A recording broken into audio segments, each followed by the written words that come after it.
Look, I know how the title sounds. Like I'm some kind of abusive creep or a wannabe villain from a Netflix documentary. But I swear on my mother's grave, there's a good reason for it. Or at least, there's a reason. Whether it's good, hell, I don't even know anymore. Name's Mike.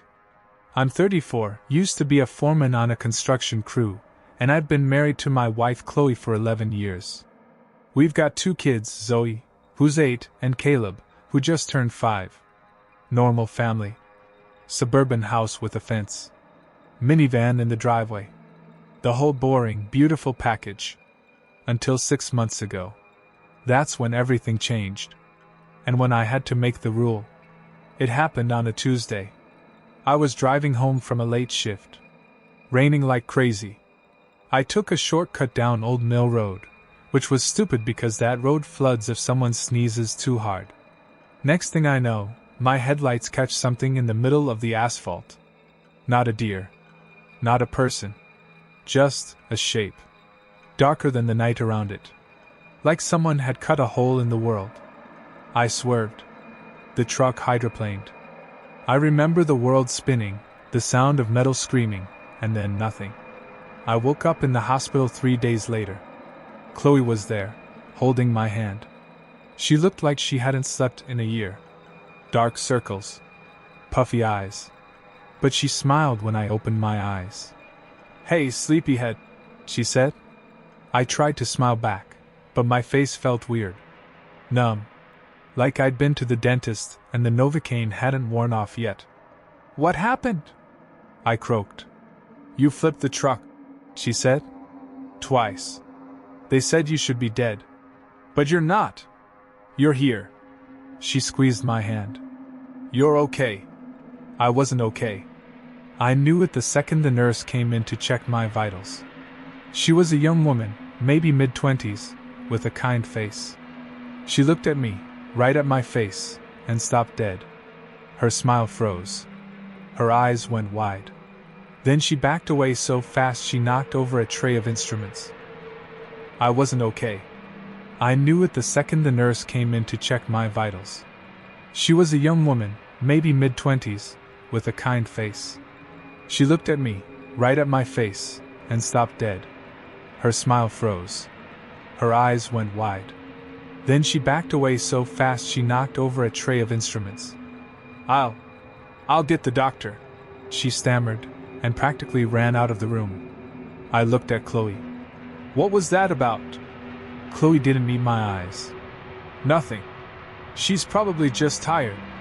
But it kept happening. Every nurse, every doctor, every janitor who peeked into my room. They'd look at me, flinch, and find an excuse to leave. One guy, a big dude named Marcus who'd been my nurse for 3 days straight, literally crossed himself before walking out. I finally grabbed Chloe's arm one night. "Tell me what's wrong with my face." She was quiet for a long time. Then she pulled out her phone and showed me a photo. A selfie she'd taken of us right before the accident. We were both smiling. Normal. Then she showed me a photo she'd taken in the hospital. Same lighting. Same angle. But in this one, my face looked wrong. Not deformed. Not scarred. Just wrong. Like someone had taken my features and shifted them a millimeter to the left. My eyes seemed too far apart. My mouth curved in a way that wasn't quite human. And my skin, God, my skin, had this weird, waxy texture, like a mannequin that was starting to melt. "That's not what I see in the mirror," I said. "I know," Chloe whispered. "The doctors think the trauma did something to your brain or soul, whatever you want to call it. Something that affects how people perceive your face. Like an optical illusion, but alive." I stared at the photo. "Can they fix it?" She shook her head. "They don't even understand it.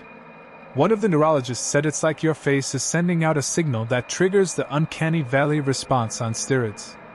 People look at you, and their brain screams danger." I wanted to laugh. I wanted to cry. Instead, I just said, "What about the kids?" That's when the real nightmare started. Zoe and Caleb came to visit me the day I got discharged. Chloe had prepped them, Told them Daddy looked a little different and not to stare. But Zoe was 8. 8-year-olds don't listen. She ran into the living room where I was sitting on the couch. Daddy! She threw herself at me for a hug. And then she looked up at my face. She screamed. Not a little gasp. A full-throated, blood-curdling scream that made my ears ring. She scrambled backward like I'd bitten her eyes wild with terror. His face! She shrieked. Mommy, his face is moving! Caleb was still in the doorway. He didn't scream. He just went completely still. His little mouth dropped open. And then his eyes rolled back in his head and he collapsed in a seizure. That was the first time we called an ambulance. The doctor said Caleb had a stress-induced neurological event. They said Zoe was probably just scared because of the change in my appearance. They said give it time. But Chloe and I knew better. That night, after the kids were finally sedated and asleep, she sat me down at the kitchen table. You can't let them see you anymore, she said. Not until we figure this out. And that's how the rule was born. Rule number 1. My children are not allowed to look at me. Ever. Rule number 2. I stay in the basement from 7 a.m. to 8 p.m. Rule number 3. When I come upstairs at night, all lights stay off. If I hear a door creak, I freeze and count to 60 before moving. Rule number 4. If by some accident one of the kids sees me, Chloe turns them away immediately and I retreat. No exceptions. For 6 months, I've lived like a vampire. A fat, balding, middle-aged vampire who drinks Miller Lite and watches YouTube on a cracked iPad. My world is 12 feet by 12 feet of concrete walls, a laundry sink, and a mattress that smells like regret. Chloe brings me food. She sets it at the top of the stairs, texts me, "Clear," and I go get it after I hear her footsteps fade. Sometimes she sits on the other side of the door and talks to me. We pretend it's normal. The kids don't come down. They don't even ask anymore. Zoe has started calling me the basement person when she talks to her friends on the phone. Caleb doesn't talk about me at all. I think he's blocked out the memory of my face. Probably for the best. I've tried everything to fix myself. Specialists. Shrinks. A hypnotist. A guy on the internet who said he could realign my aura with crystals. Nothing worked. Because nothing is actually wrong with my face. The problem is in the eyes of the people looking at it. Or so I thought. Last week, something happened that changed everything. It was around 2 a.m. I was upstairs, getting a snack from the kitchen. Lights off, of course. I knew the drill. I'd done it 100 times. Fridge open just a crack, grab the leftover pizza, close it, retreat. But this time, I heard a small voice behind me. Daddy? I froze.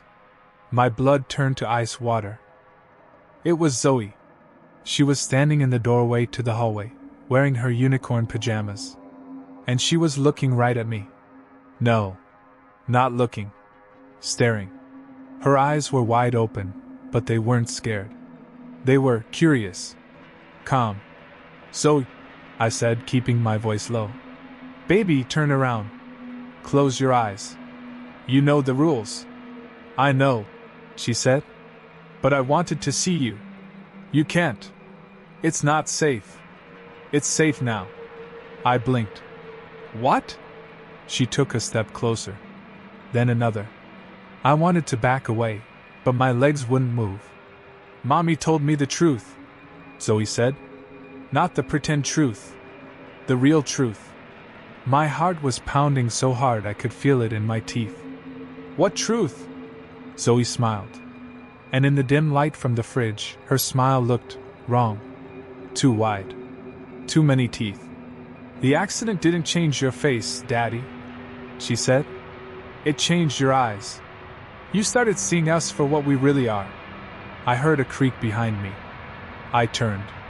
Caleb was standing at the bottom of the basement stairs. The door was open. I didn't remember opening it. He looked up at me. His little face was blank. Empty. And then his skin started to ripple, like something was moving underneath it. "We're not your kids, Mike," said a voice from the kitchen table. Chloe was sitting there. She hadn't been there a second ago. The lights were still off, but I could see her perfectly. Her face was the same as always. Loving. Tired. Beautiful. And then she smiled. Same smile as Zoe. Too wide. Too many teeth. "The car accident," she said softly, "didn't hurt you. It woke you up. You've been living in a house full of things that wear human skin, Mike. And the rule wasn't to protect them from you." She stood up. Walked toward me. Her footsteps didn't make a sound. "It was to protect you from us." I looked at my hands. They were shaking. But they looked normal. Human. Then I looked at the reflection in the dark window above the sink. My face was fine. Same old face. Crooked nose. 5 o'clock shadow. Nothing wrong with it. But standing behind me in the reflection, all three of them, Chloe, Zoe, Caleb, had no faces at all. Just smooth, pale skin where their features should have been. And yet I could still feel them smiling. "We let you have the basement," Chloe's voice said from behind me. "We let you pretend. Because it was fun watching you be scared. But now you know." Zoe's small hand slipped into mine. "It was cold. So cold. And now that you know," she said, "you don't get to have eyes anymore." In fright I ran towards the basement. But the basement door was already open, and the stairs were already waiting, and the dark at the bottom was already reaching up for me. That was 6 days ago. I'm writing this on my iPad, sitting on my mattress in the basement.